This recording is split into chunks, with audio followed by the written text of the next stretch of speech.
Good day, ma'am. I am Hermeline Rames, and this is my report entitled Financial Goal Planning and Setting. So, what is financial goal planning and setting? So, this is the process of identifying what you want to achieve with your money and create a plan to reach those goals. Next is time horizon.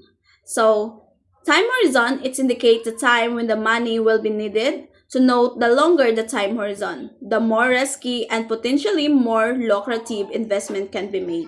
So, time horizon is important factor of financial planning because it helps investor to decide how and where to invest their money based on when they will need it. B. Risk tolerance. Investor may let go of the possibility of a large gain if they knew there was also a possibility of a large loss. They are called risk averse, while others are willing to take the chance of a large loss. If there were also a possibility of a large gain, they are called risk seekers. The time horizon can affect risk tolerance.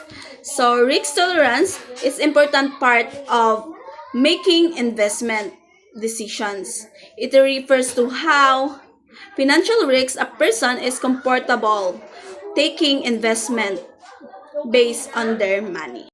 Next is liquidity. Liquidity refers to how quickly an investment can be converted into cash or the equivalent of cash. The liquidity needs usually affect the type of chosen investment to meet the goals. So, liquidity needs are an important factor because liquidity refers to quickly and easily an investment can be turned into cash without losing any much value. After identifying what is financial goals and considering factors like time horizon, risk tolerance, and liquidity needs, the next step to understand is investment goals. So these goals guide us how and where to invest money to achieve desired outcome. So first is growth. Growth is increase the value of your money over time. Second is income. Earn regular payments often in the form of interest and dividends. And lastly, stability. Protect your money with minimal risks. Next is budget and budgeting. A budget is an estimation of revenue and expenses over a specified future period of time and is usually compiled and reevaluated on a periodic basis. Budget can be made for a variety of individual or business needs or just about anything else that make us spend money. Budgeting, on the other hand, is the process of creating a plan to spend money. So, ang budget no kay estimate of income and expenses preferred a future time period. So, diri naka-budget na ang tanan para sa imo nga kunyari magbayad ka tuition, 'di ba? Kailangan mo gid nga i-budgetan to sa imo nga income every month. So, i-budgetan mo gid para sa food mo, sa kuryente, bayad sa tubig, or bayad sa boarding house. Amo na siya ang ginatawag nga budget. Sa imo nga sweldo, naka-budget na daan kung ano tong imo nga mga expenses nga bayaran. Then, sa budgeting naman, is the process of creating budget. It involves planning how money will be earned and spent to make sure there is enough to cover necessary expenses and to avoid about diff or financial. So, there is sa budgeting pa lang no, nakaplano na. Nakaplano na sa imo nga sweldo kung ano ang dapat mo nga bayaran kag baraklon. Kunyari sa tuition mo, bayaran mo sa imo nga sweldo way pakaabot sa sweldo kay sa imo nga parents wala pa kaano tapos naka budgeting na to para sa imo nga tuition. Then para iwas pud utang no, utang sa loan karang 5 6, di ba?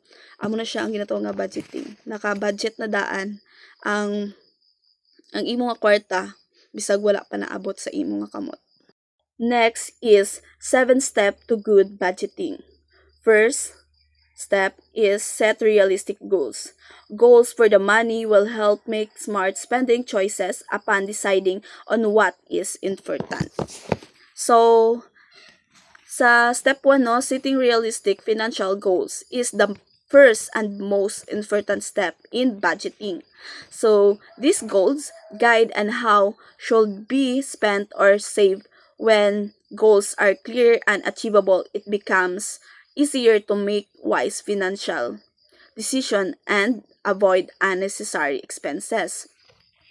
Next is identify income and expenses. Upon knowing how much is earned each month and where it all goes, start tracking the expenses by recording every single cent. So, sa step 2, no, this means knowing how much money you make every month and where all the money is being spent. So, dapat may ara ka gid nga tong notebook nga gamay. Tapos, kung ano imo nga baklon, kag kung diin mo igastoson ang imong kwarta, kailangan isulat mo gid dito para mabalaan mo kung diin gakadto ang imo nga kwarta. Tapos, step 3 is separate needs from wants. So, set clear priorities and the decisions become easier to make by identifying wisely those that are really needed or just wanted. So this means learning to tell the difference between things you must have to live tapos and things you would like to have but can live without. Step 4. Design your budget. Make sure to avoid spending more than what is earned. Balance budget to accommodate everything needed to be paid for. So, in this step, you need to plan how to use your money wisely. First, look at how much money you earned income, then less all the things you need to pay for expenses. Step 5. Put your plan into action. Match spending with income, time. Decide ahead of time what you will use each payday. Non-reliance to credit for the living expenses will protect one from debt. So, in this step is about the budget you created and following it carefully. So, dapat pagdawat mo sang imong sweldo, dapat may plano ka na kung diin mo dapat siya igasto. And step 6. Plan for seasonal expenses. Set money aside to pay for unplanned expenses so to avoid going into debt.